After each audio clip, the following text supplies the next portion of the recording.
বিসমিল্লাহির রহমানির রহিম। আসসালামু আলাইকুম। আল্লাহ পাক রব্বুল আলামিন মানুষ এবং জিনকে সৃষ্টি করে এই পৃথিবীতে পাঠিয়েছেন শুধুমাত্র তার ইবাদত করার জন্য। তিনি যেহেতু আমাদেরকে সৃষ্টি করেছেন, তাই তিনি খুব ভালো করেই জানেন মানব জাতি পৃথিবীতে এসে তাকে ভুলে যাওয়ার একটা প্রবণতা তাদের ভিতরে থাকবে। তার পাশাপাশি তারা দুনিয়া বিমুখ হয়ে পড়বে। তাই তো আল্লাহ পাক রব্বুল আলামিন মানুষদেরকে জানিয়ে দিয়েছেন, তোমরা যদি আমার দিনের পর থেকে সরে যাও, তোমরা যদি আমার হুকুম আহকাম মেনে না চলো, তোমরা যদি আমার নিষেধগুলো মেনে না চলো, তাহলে পরকালে মৃত্যুর পর তোমাদের জন্য ভয়াবহ শাস্তি হিসেবে জাহান্নামকে তৈরি করা হয়েছে বা জাহান্নামকে সাজিয়ে রাখা হয়েছে। এই জাহান্নাম যে কতটা ভয়াবহ, কতটা কঠিন, কতটা নির্মম, সেটা মানুষ কল্পনা করেও কখনো কুলিয়ে উঠতে পারবে না। কারণ জাহান্নামের ভয়াবহতা মানব হৃদয়ে কল্পনার চাইতেও অনেক বেশি তীব্র এবং অনেক বেশি যন্ত্রণাদায়ক। তারপরেও ছোট্ট তিনটা জাহান্নামের ভয়াবহ শাস্তি আজ আপনাদের সামনে তুলে ধরতে যাচ্ছি। আজকের ভিডিওটি ভীষণ ইন্টারেস্টিং হতে যাচ্ছে। এরকম নিত্য নতুন ভিডিও সবার আগে পেতে আমাদের চ্যানেলটি সাবস্ক্রাইব করে বেল আইকন প্রেস করে রাখুন।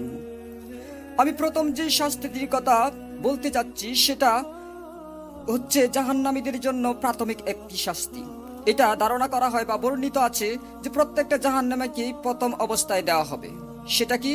সেটা হচ্ছে কয়েকশো বা কয়েক হাজার বছর ধরে কিছু জুতাকে জাহান্নামের আগুন দিয়ে পোড়ানো হচ্ছে। জাহান্নামের যে আগুন পৃথিবীর আগুনের চাইতে 70 গুণ বেশি কিংবা 700 গুণ বেশি উত্তাপ চড়ায়। সেই আগুনে জুতাগুলোকে পুরানো হচ্ছে।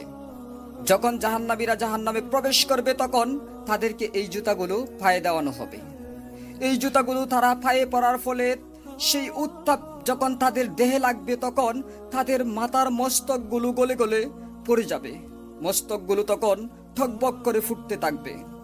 আমাদের পেটের ভিতরে যে নাড়িভুঁড়ি রয়েছে, কলিজা রয়েছে, সেই সব কিছু গলে গলে পায়খানার দরজা দিয়ে বেরিয়ে পড়বে।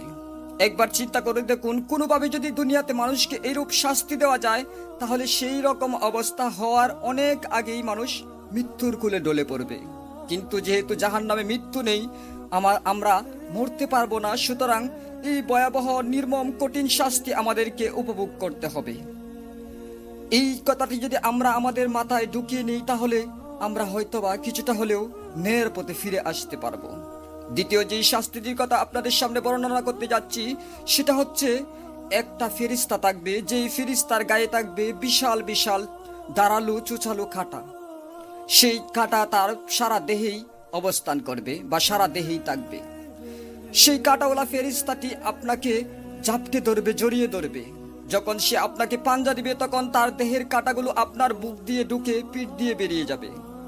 বর্ণিত আছে যে সেই কাঁটাগুলোতে রয়েছে অনেক বেশি বিষাক্ত বস্তু।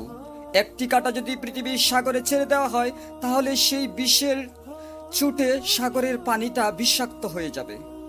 সেই রকম কাঁটাওয়ালা ফেরেশতা যখন আপনাকে জাপটিয়ে ধরবে, তখন মনে হবে যে এর চাইতে মৃত্যুই হয়তোবা 1000 গুণ ভালো ছিল। কিন্তু আফসোস, তখন আমরা মরতে পারবো না। এই ফেরেশতা যখন কিছুক্ষণ পর আমাদের কাছ থেকে ছুটে যাওয়ার জন্য সজোরে টান দিবে, তখন কাঁটাগুলোর সাথে আমাদের কলিজা, আমাদের রক্ত, আমাদের মাংসগুলো বেরিয়ে আসবে। সেগুলো থেকে মানুষ কতটা আটকে উঠবে, কতটা ভয় পাবে, কতটা আহাজারি করবে, সেটা একবার কল্পনা করে দেখুন। এই কল্পনা করে দেখতে পারলে আমরা হয়তোবা দিনের পথে ফিরে আসতে পারবো। তৃতীয় যে আযাবটির কথা বলবো সেটা আরো ভয়াবহ। একটি বিশাল দেহের ফেরেশতা আছে, যেই ফেরেশতার হাতে থাকবে একটি বিশাল সাইজের হাতুড়ি জাতীয় একটা জিনিস। সেই জিনিসটা নিয়ে একজন জাহান্নামীর কাছে এসে সজোরে যখন তার উপরে আঘাত করবে, তখন তার দেহটা ক্ষতবিক্ষত হয়ে চারদিকে ছড়িয়ে পড়বে। যেভাবে তুলাকে দুলিত করলে তুলা বাতাসের কণায় উঠতে থাকে, ঠিক সেইভাবেই আপনার আমার দেহের অংশগুলো বাতাসে উঠতে থাকবে। কতটা কষ্ট লাগবে, কতটা আঘাত পাবো, সেটা একবার কল্পনা করে দেখুন। দুনিয়াতে আমরা যদি একবার কোনো কিছুতে একবার হুঁচট খাই বা আঘাত পাই, কতটা যন্ত্রণা আমাদের দেহে অনুভব করি। কিন্তু এত বিশাল সাইজের একটা বস্তু দিয়ে যখন আমাকে আপনাকে আঘাত করে এইভাবে নিঃশেষ করে ফেলা হবে, তবুও কিন্তু আমাদের মৃত্যু হবে না। এই ফেরেশতা যখন আবারও হাতুড়িটা হাতে উঠিয়ে নেবেন, তখন আমাদেরকে আল্লাহ তাআলার কুদরতে আবারও আমাদেরকে মানুষের মতো করেই সৃষ্টি করা হবে। এটাও চলতে থাকবে অনন্তকাল ধরে। তো ফ্রেন্ডস, এত ভয়াবহ শাস্তি থেকে যদি বাঁচতে চান তাহলে অবশ্যই আল্লাহ তাআলার হুকুম আহকাম মেনে দিনের পথে জীবনটাকে পরিচালনা করতে হবে। আজকে আমার এই কথাগুলো কেমন লেগেছে অবশ্যই কমেন্টস করে জানিয়ে দিতে ভুলবেন না। যদি সামান্য ভালো লেগে থাকে তাহলে ভিডিওতে কি লাইক দিয়ে বন্ধু বান্ধবের সাথে শেয়ার করবেন। আপনি যদি আমাদের নতুন শ্রোতা দর্শক হয়ে থাকেন তাহলে চ্যানেলটি সাবস্ক্রাইব করে বেল আইকন প্রেস করে রাখুন, তবে নিত্য নতুন ভিডিও সবার আগে পেয়ে যাবেন। সকলে ভালো থাকুন, সুস্থ থাকুন, কথা হবে নেক্সট টাইম। আজকের মতো বিদায়।